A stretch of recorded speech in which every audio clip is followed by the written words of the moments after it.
Hi, everyone. Hey, everyone. How are you all? Good, thanks. How are you? Awesome. I'm just going to check if everyone is in here. And then we're going to kick off in a second. Right. Okay. I think I'm going to kick off. So thank you, everyone, for joining us at Tech Leadership. Unfortunately, we don't have our great co-organizer Tanaka with us today, and that's because he's on a honeymoon, which I think is very well deserved. So I wish he was here so we could congratulate him. So I think before we get started, I just want to make go through some of the house rules. This event will be recorded, so if you folks don't want to be recorded, or please switch off your video, and maybe also contact us and we can try our very best to remove you from any of the video edits and things like that. As a courtesy to our speaker, please put yourselves on mute. Unfortunately, what tends to happen is sound from the background might bleed in, and that's obviously can be a little bit disturbing for our speaker and the rest of the audience. If anyone's got any questions, please feel free to type them into the chat, and we've got about 10 minutes towards the end of the session and chat where we'll be able to read those out and answer some great questions. And then we really appreciate your time. We know that people have their lives and are super busy. So please, at any point, if you want to drop off, go ahead and do that. Okay, just a couple of words from our sponsors. So thank you very much to PeachPay for making this happen. They essentially do a lot of sponsorships for us so we can at least just keep this thing ticking, which is awesome. We also have a swag sponsor in the form of OfferZen. Roberto is just going to hit a little bit of a link where if you want to claim some swag, which is a t-shirt from OfferZen, you can go ahead and fill in a type form and they'll allow you to do that. And then just some tech leadership things that I thought would also mention if you're interested. We do have a newsletter, which is at getreview.co, profile tech leadership /tech leadership. Once a month, we gather quite a few articles from around, and we essentially send out a great little newsletter about all things tech leadership related. So feel free to do that if you'd like. We also have a Twitter. The handle is at TechLeadershipX.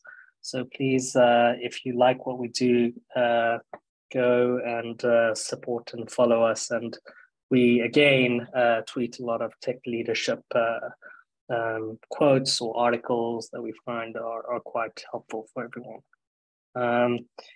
Okay, again, OfferZen swag. I think Roberto's just sent the URL in the chat. So go ahead and grab your free swag if you would like. And then the speaker introduction. Simon and I go quite far back. I believe Simon used to run one of the coolest conferences in South Africa called, it was a JavaScript conference. You're going to have to help remind me the name there, Simon, but I thought it was one of the best JavaScript, or not just JavaScript, but conferences in general. He's now currently the head of engineering at Zindi, and the title of his talk is 10 Career Hacks I Wished I'd Used Earlier. So without further ado, I would like to hand over to Simon and let him take over from here. Super, thank you. Thanks, Benny. Great, everyone. Thank you so much. I hope the audio is okay. As we all do now, we check if the audio is right for the first couple of minutes of a talk. I'm sure you're all pretty bored of that. I'm going to share my screen, and we can get going.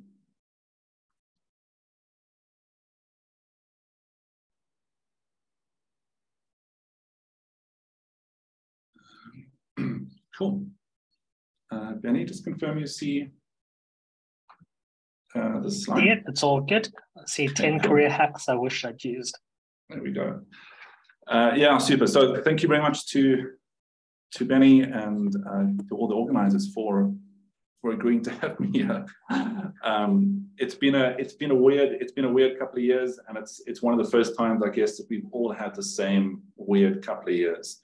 I did a talk at a conference about a month ago, and that was my first conference for maybe 2.5 years, I guess, or thereabouts, which is crazy because it used to be like at least a yearly thing where I'd go to Cape Town and see a handful of people, some of whom are the organizers of this conference, and that used to be like my yearly like minimal trek to the coast and go to a cool conference and meet a bunch of people. So I definitely miss it, and I think it's going to take a while to kind of get my head back into going to events, but I guess that's maybe a separate discussion we can have. As Benny mentioned, I used to run a conference called JS NSA, so JavaScript in South Africa, and I don't do it anymore. I can't blame it on COVID. It kind of stopped the year before that, but it was super. It was a super experience to put a conference together that I'd want to go to, and that was like the underlying sort of design premise of the conference, is to make sure that it would be something that I'd want to go to.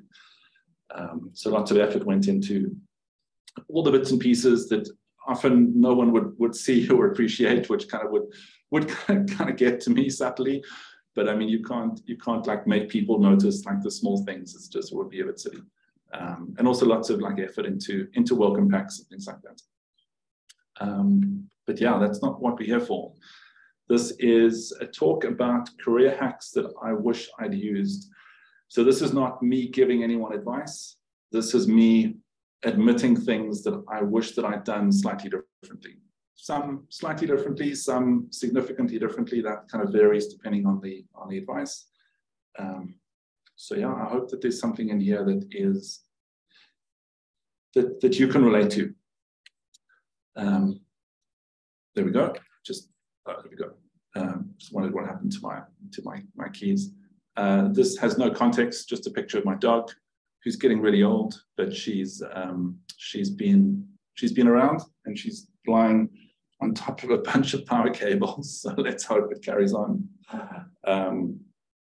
Yeah.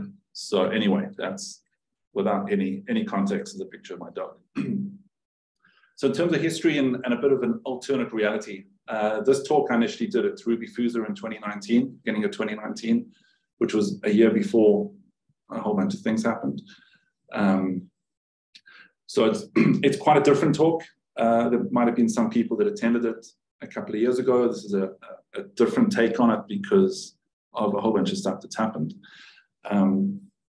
But so that's a bit of a history of the talk.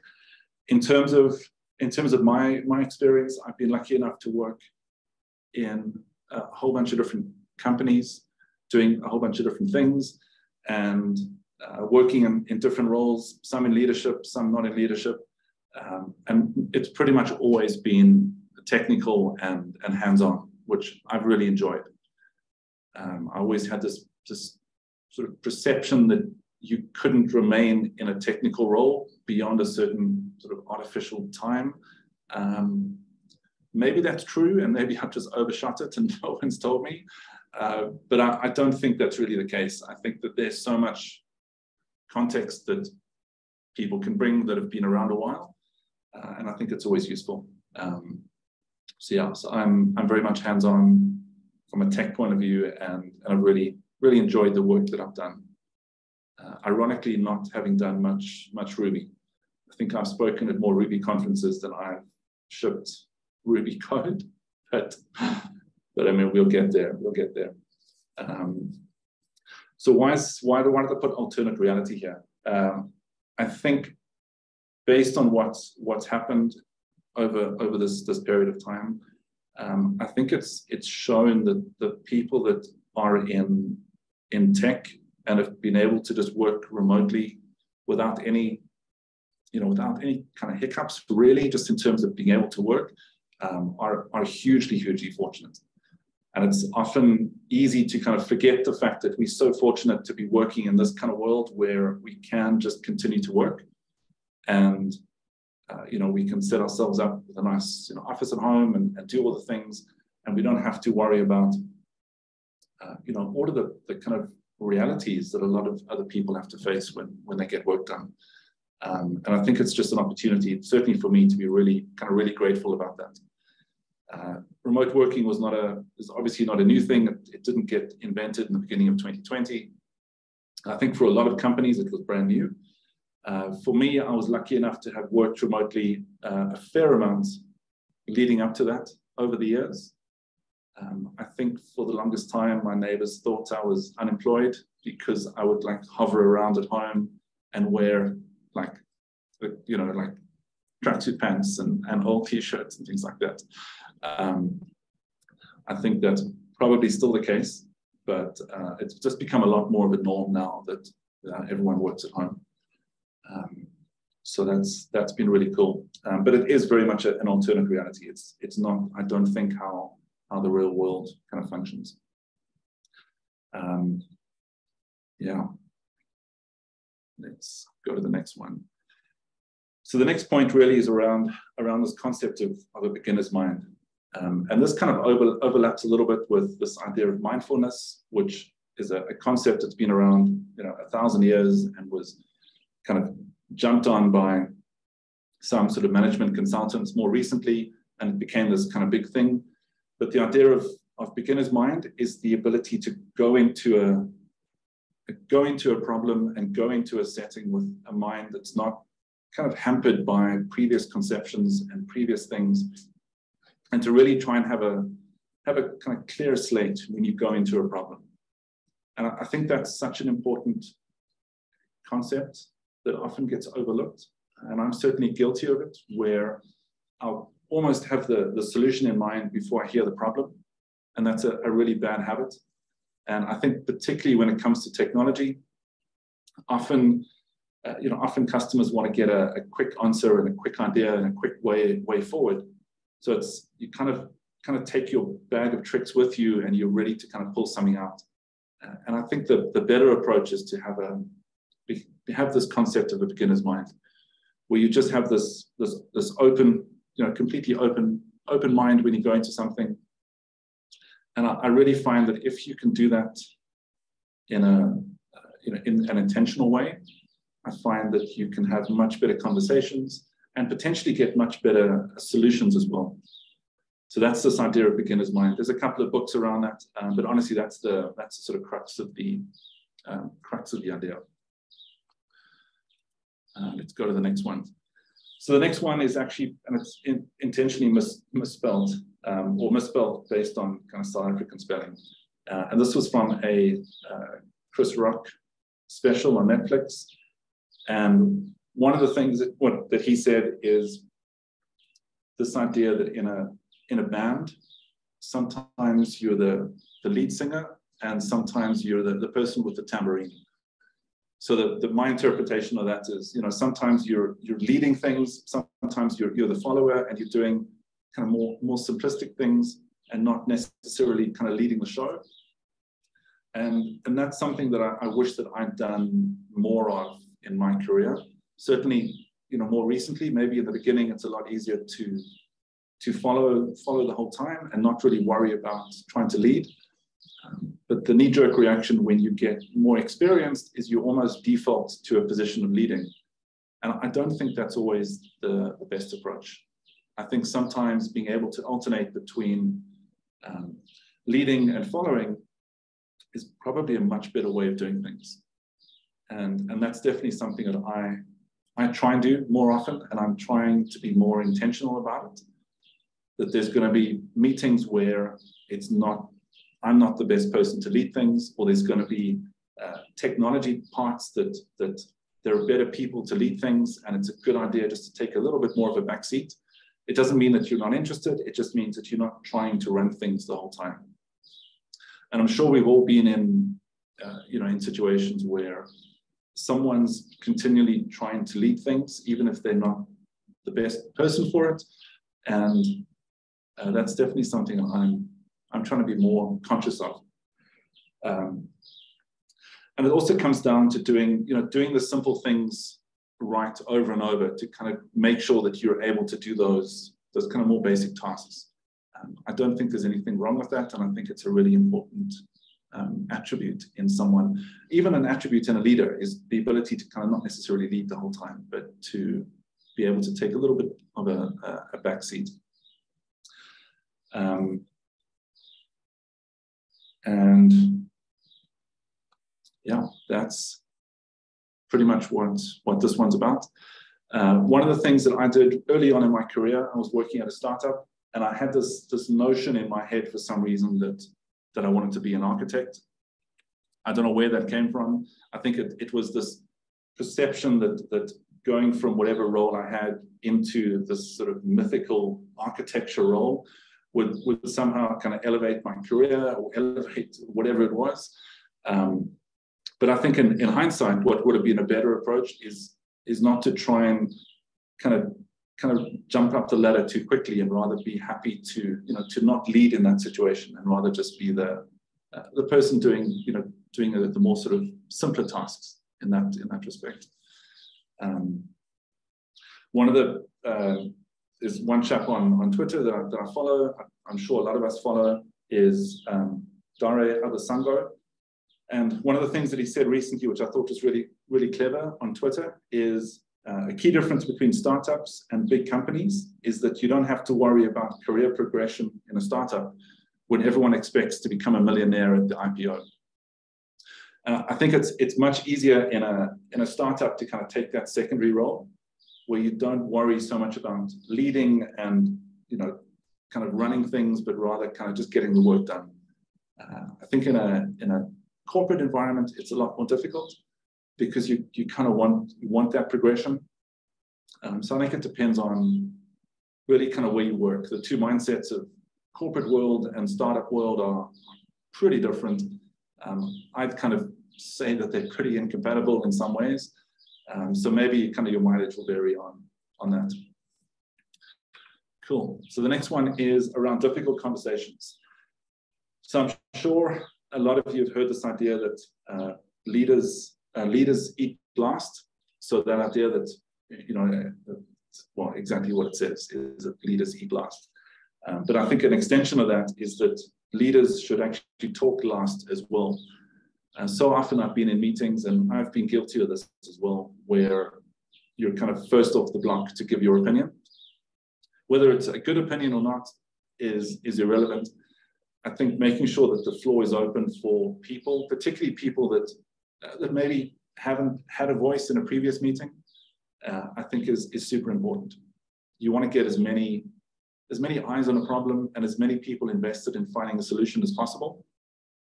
And if you're going to have a situation where meetings are monopolized by certain people, you're just not going to get any good ideas. You can have the same ideas kind of regurgitating over and over. One of the other difficult conversations, which I'm sure all of us hate, is this idea of one-on-ones. So whether it's a one-on-one between you and your manager, or if you're in some kind of managerial role where you're having a one-on-one with one of the people that reports to you. And typically these are not like the most productive meetings, just in terms of the ones that I've had in the past. And one of the ideas from someone from Mark Rabkin, and I'll attach the links when we send out these slides. He's actually the VP of VR at Meta, which sounds like such a cool job title, being the VP of VR. It's one of these made up job titles, which I think so many of us have. But what he says, and he's got a whole blog post about this, which I think is really, really clever, is in terms of one-on-ones, in terms of the conversations that you have with your manager, or your manager has with you in a private setting. He says, don't talk about any topic that you would discuss in an open environment. And if it's safe enough to be overheard, it's not right. It's not the right content for a one-on-one. And I think that's a super summary of what these one-on-ones should actually be. You don't want to take that to the extreme where you've got no pleasantries at all. I think you want to have some. But the risk of one-on-ones is they tend to be too much of a safe conversation where neither party is really not pushing the conversation forward. And that's something that I actually saw a YouTube video about it, and they linked off to Mark Rapkin's blog. And I think that was a super summary of how to have more productive one-on-ones. Again, you don't want to take that to the extreme. I've worked with an executive before in a previous company who really took that to the extreme and kind of wanted confrontation before he even sat down.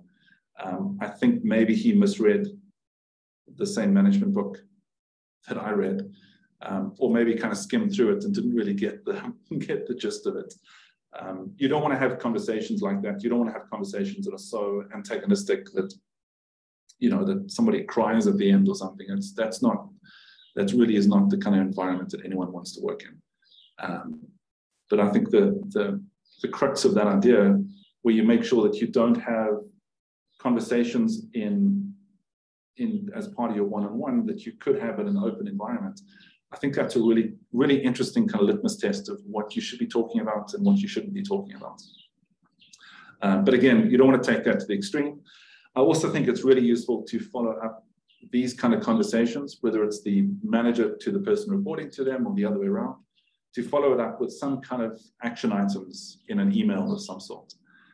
There's a fine line between following it up with action items in an email and CCing a bunch of people with your interpretation of a conversation. I think there's a really subtle difference between the two.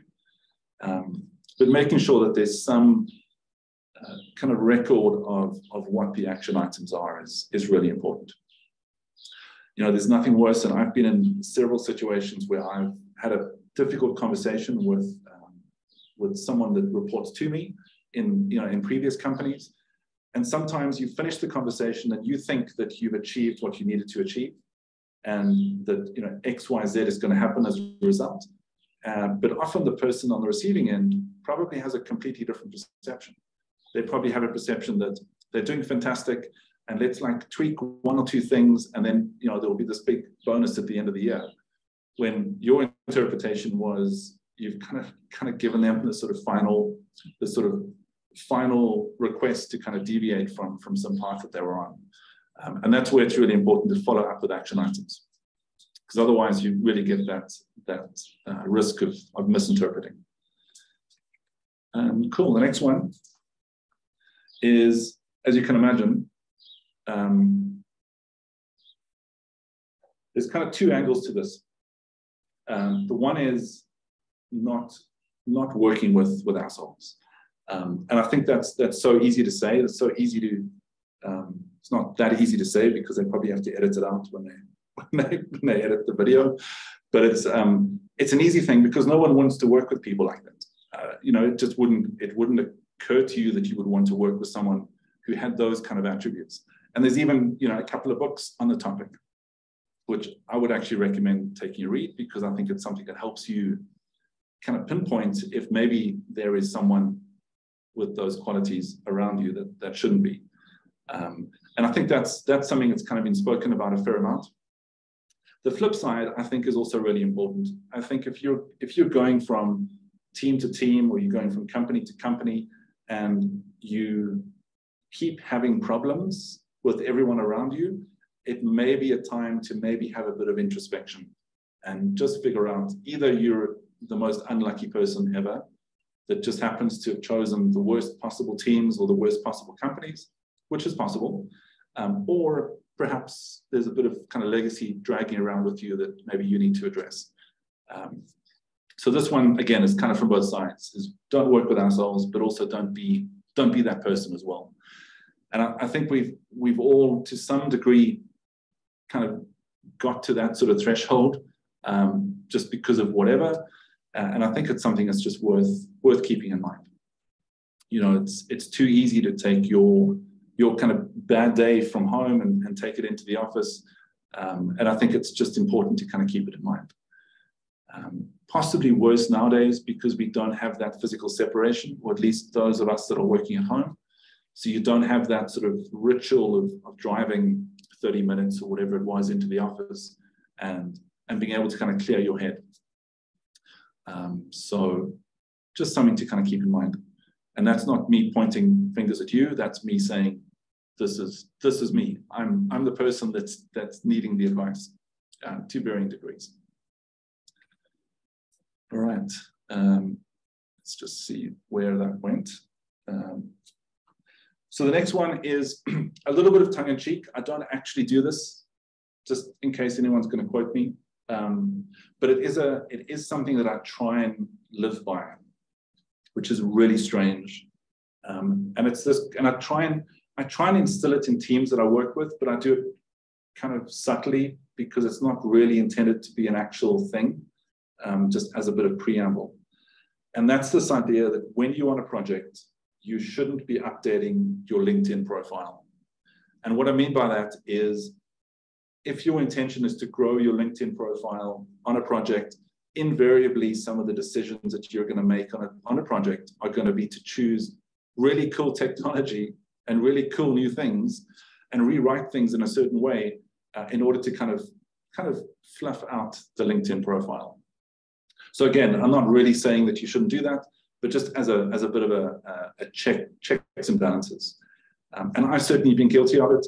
I think when some of the sort of technology like MongoDB came out, wasn't the first document database, but it kind of was the one that seemed to have a whole bunch of marketing behind it. It had like a proper company. I was one of those people that went and did a whole bunch of MongoDB projects. Probably didn't have to be MongoDB, just kind of thinking about it in the background. And that's nothing wrong with Mongo. Mongo's fantastic. But using it because it was new and shiny was maybe not the best idea. I know I'm not the only person who's done something like that, and I guarantee I'm not the only person on this call that's done something like that. And if you use that sort of check, that if you're updating your kind of CV with new and cool things on a project, is it because it was just a coincidence, or is it because you kind of wanted to add something cool to your CV or to your LinkedIn profile, and as a sort of byproduct, you added it to the project that you were on? So again, take it with a pinch of salt and a slice of lemon, I guess. But that's kind of the principle that I try and aim at. And some of the things that I think are really useful just to keep in mind is kind of two examples. The one is the Berkshire Hathaway website. This is actually what the website looks like as of this morning, and they didn't get hacked. That's like what it's looked like for years. It looks, and I'm not knocking them just in case they're litigious, it looks a little bit like I made the website. And if you go and look at the source, there's HTML tables in there. Now, we're easy enough to knock it. You can say, oh, but they didn't do this, and they don't have like micro front ends, and why didn't they use React, and why didn't they use this and this and this? I don't think it's really affecting their bottom line. And I think that's useful just to keep in mind. And I appreciate this is a silly example, because this is purely, a bunch of links for investors. This is not an actual web system. This is kind of websites from the 90s. In fact, it probably was made in the 90s, to be fair. So it's not a great example of a web system. So you can't really draw like an immediate comparison, but I still think it's worth just keeping in mind. Sometimes going the simple route is fine. There's a slight difference between simple and kind of badly done, but I still think it's useful to try and just remember, Berkshire Hathaway can get away with it. Maybe we don't have to rewrite everything into hooks, because it's the way to do things nowadays, or rewrite everything into whatever other framework is going to come out tomorrow morning. Just something to keep in mind.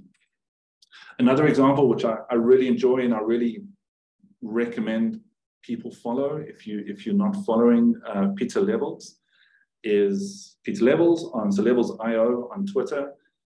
He's does a bunch of small projects as MVPs. Some work, some don't work, and he's pretty open about what works and what doesn't work. Some are really useful. Some are kind of a little bit sort of more for like fun, which is this new AI thing that he's put together now. But I think it's useful to just keep that in mind. This is kind of the epitome, or maybe the extreme, of minimal viable product. And it's, again, just useful to keep it in mind. So often working with product teams, sometimes their ideas are fantastic, but they're pretty much like 6 months worth of work. And you need to kind of break it down into much smaller parts. And again, super easy to say, it's not easy to have those conversations, because it kind of looks like you don't want to work, and it's like a Friday afternoon, and you think, well, there's no way we're going to deploy anyway on a Friday, so let's just do a simple version of what you want. But going through some of the detail from Peter Level's Twitter account, I think is fantastic. It's also a fantastic place to see people get really irritated with the fact that he runs a lot of stuff off a single PHP page and uses jQuery still in 2022, which I think is funny. And honestly, he doesn't care what anyone else thinks. And I half think that he does it just to kind of antagonize some of the vocal people in the tech world. But whether he does or doesn't is not the point. I think it's definitely something worth taking a look at and reading some of his kind of postmortems that he does, how he's put things together, why he's done certain things a certain way. It's not necessarily the kind of architectures that you want to follow necessarily, but I think it's a great lesson in just getting stuff out really quickly. Definitely worth taking a look. Cool. The next one is around explain something. So this sounds really simple, except I often have great difficulty understanding people that try to explain something. Even in a tech environment where I'm familiar, we tend to use phrases and words and lots of kind of hand-wavy gestures to explain things that are super complex. And I don't know whether it's just like a thing to try and like make it seem really more complex than it really is, because my way of thinking about a lot of the stuff that we do is it's actually extremely simple. It's just how many really simple things are kind of daisy chained together and work together, and you have to kind of understand how they interrelate. But honestly, I think having the ability to explain something simply is a hidden talent.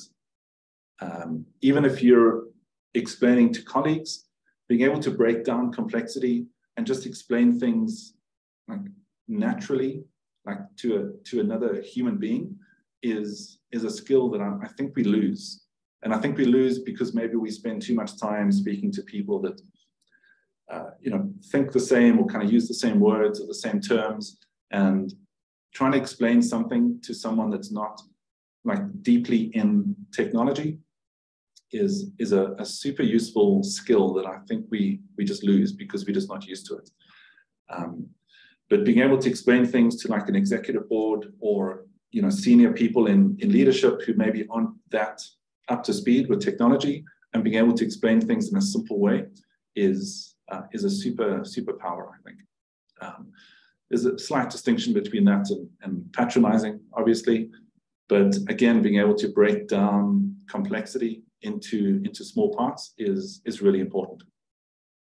And I've seen it in a lot of teams that I've worked with. Often there's this artificial barrier to entry, and it's almost like teams push back against the prospect of somebody new joining. And I don't know whether it's a subliminal thing or it's something that's done intentionally. I don't know, maybe a combination. And it's certainly something that I try to be a lot more aware of. We need to make sure that we're not building up these barriers for people to get through. It's just unnecessary, particularly when it's artificially done, where it's a project where there's no documentation, and you suggest somebody looks at all the Git commits over the last 5 years to understand what's going on.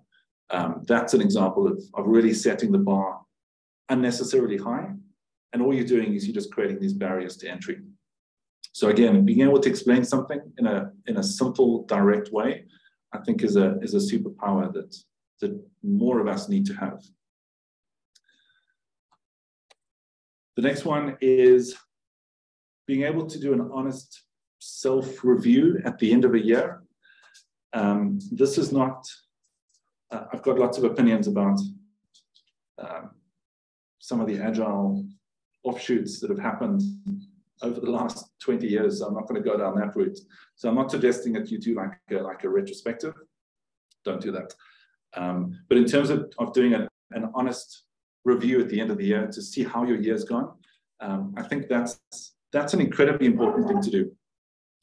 It's really important to be able to look at the year and figure out, what worked, what didn't work, and to build on it. And I think it's almost more important than trying to set up these fancy goals at the beginning of January that are just not going to pan out, where you're going to set yourself up for failure from day one. My preference is to rather kind of look backwards and look at the year, see how it went, and if there's anything that you can improve on for yourself, and this is purely a self goal, is to then try and feed that into the next year. I'm not a fan of New Year's resolutions because I just don't get them done. Maybe that's just me, but I think this is an alternative to that, and kind of looking backwards. So the next one is around this idea that life is more important than work. When I was at school, I had a guidance counselor that said to me that the way memory works, and perhaps she's correct, I don't know, is you're going to remember something for two reasons. It's either because there's a physical component or because there's an emotional, kind of psychological component to it. And I think that's right, but I think that there's another reason why things why you remember things, and that's this thing that happens in your brain where it takes snapshots at random intervals in your life. And the thing that I don't want is, just to kind of go back to the one picture, is I don't want to accidentally have that burnt into my brain, that the sort of cubicle office where they try and make it seem as appealing as possible with a couple of plastic plants in the corner, but that it's still an office. That's not the kind of thing I want kind of buried into my brain. And I think the only way you're going to get around that is to make sure that you're doing work that you enjoy, and you're around people that you enjoy working with, and you're doing that as much as possible to try and hedge your bets that at the time that your brain takes the snapshot, that it's going to happen at a point where you're actually enjoying doing what you're doing and actually having fun.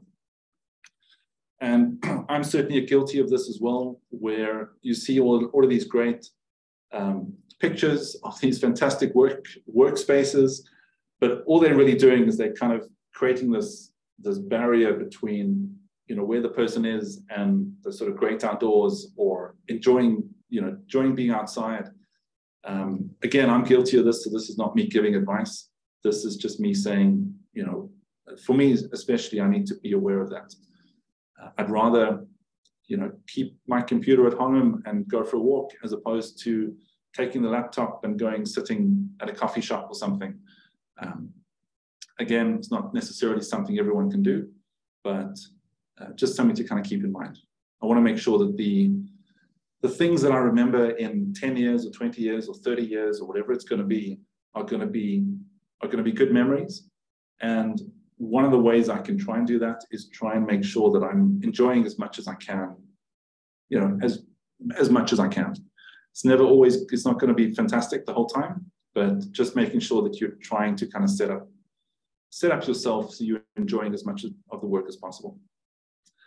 And that's definitely, again, not me giving advice. This is more me kind of vocalizing advice for myself and hoping at some point it sticks.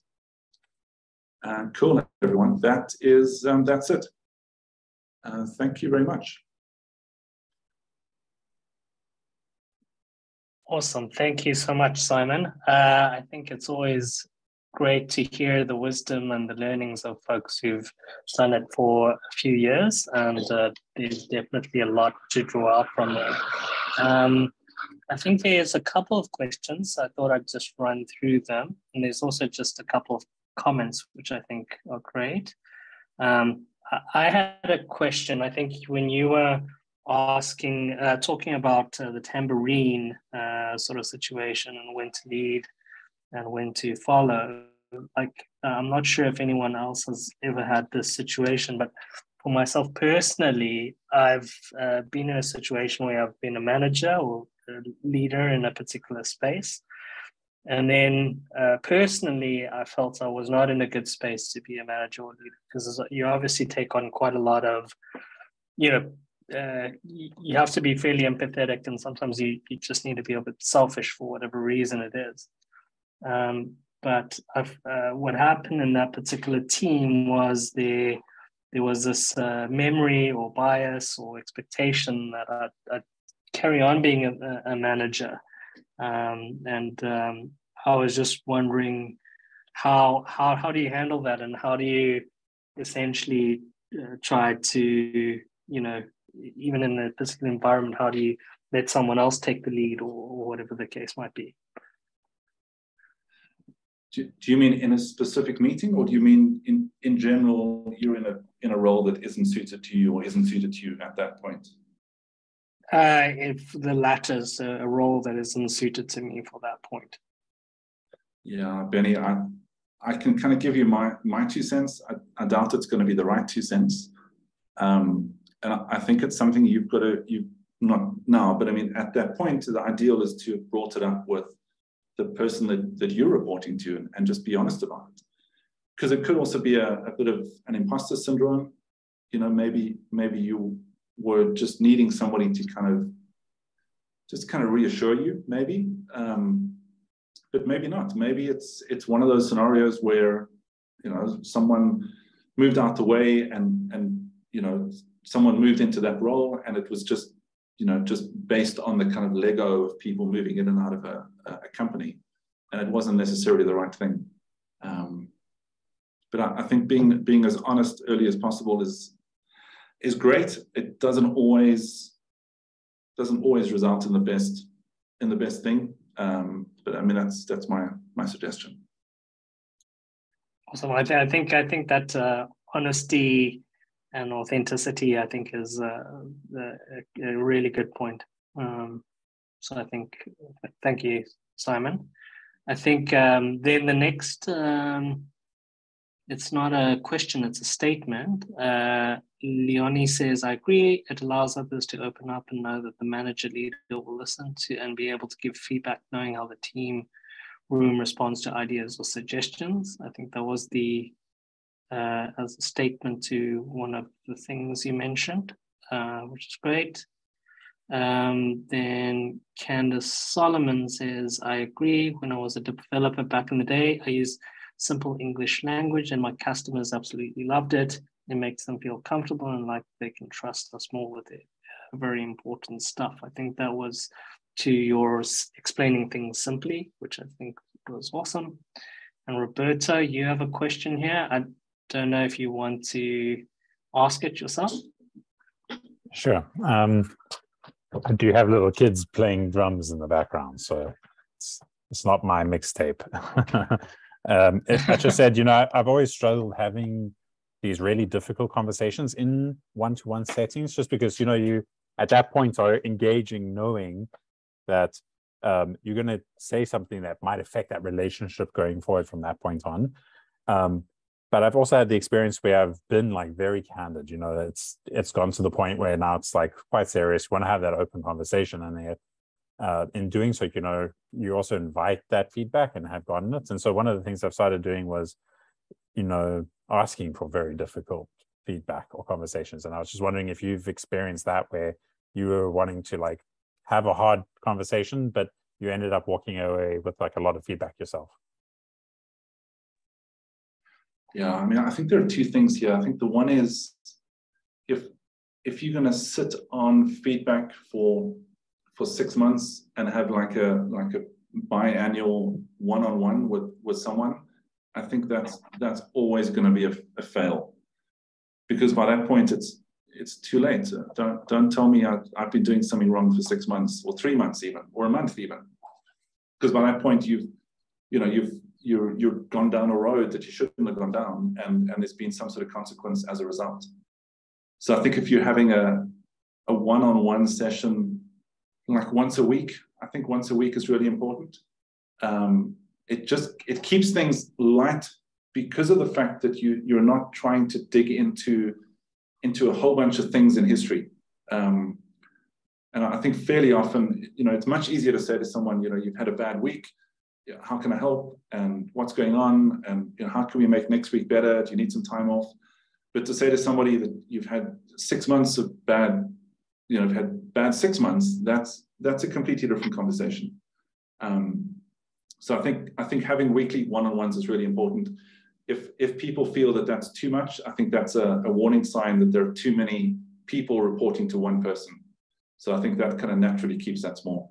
But in terms of your actual question is, I think a one-on-one has to be a two-way conversation. If it's purely a manager running through a checklist of things that somebody didn't do right, that's not a one-on-one, that's like a disciplinary hearing. And that's not helpful for anyone, because then people are immediately, you have to defend yourself. I think defend yourself / retaliate is the natural instinct, and that you're not going to have a good conversation. So I hope that answers it. Yes, no, 100%. No, 100%, I agree.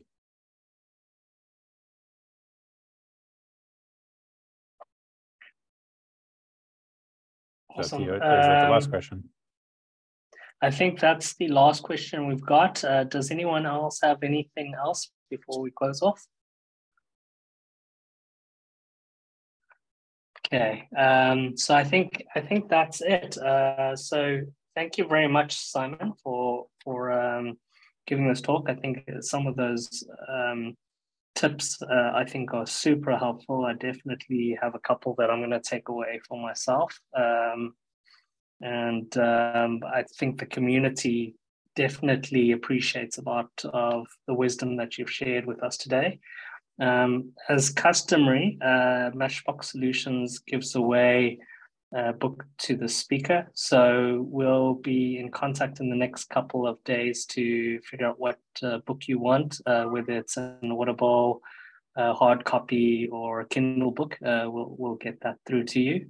So thank you so much, Simon. And then I think just to wrap things off, I just want to share my screen again for our sponsors. Thank you very much again to Peach Payments. They're obviously a payments company. If you want to chat to anyone, Roberto is actually works at Peach, so I'm sure he's happy to field any questions. We also have our swag sponsor, which is OfferZen. And if you haven't gotten your swag yet, the Typeform URL in the chats is where you can go and claim your t-shirt. And again, we have a monthly newsletter. Feel free to subscribe. And if you like what we do, please follow us on Tech Leadership X, where we tweet about all things leadership. And that's it from us today. So thank you very much, everyone. We really appreciate your contributions and joining us. And Simon, thank you again. This has been very, very awesome. Thanks, everyone. Thanks, everyone. Bye.